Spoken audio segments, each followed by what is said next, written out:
सलातु वस्सलामु अलैका या सय्यदी या रसूलल्लाह व अला आलिका व अस्हाबिका या हबीबल्लाह। सलातु वस्सलामु अलैका या रसूलल्लाह व अला आलिका व अस्हाबिका या नबी नूरल्लाह। अल्लाह वालों की एक महफ़िल मौलवी की 40 साल की महफ़िल से बेहतर है। तो सुन अज दे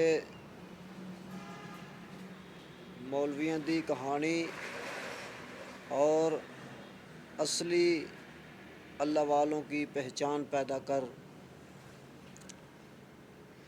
आखें लग जा तू मुल्ला कर एवें ना अड़ी, आखें लग जा तू मुल्ला कर एवें ना अड़ी। वेख बूए कमली वाले दे सारी दुनिया खड़ी, वेख बूए कमली वाले दे सारी दुनिया खड़ी। उच्चा उस दा नसीब अख जिस दी लड़ी।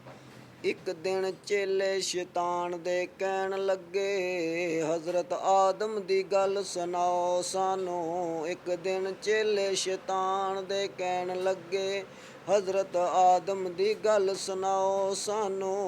अल्लाह कुल नालों बेहतर जानदा ए, कीता क्यों इनकार समझाओ सानू।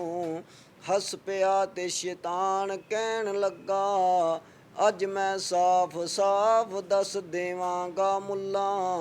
धरती नाल जेड़ी उस वेले करके कट्ठी पल्ले पा देवांगा।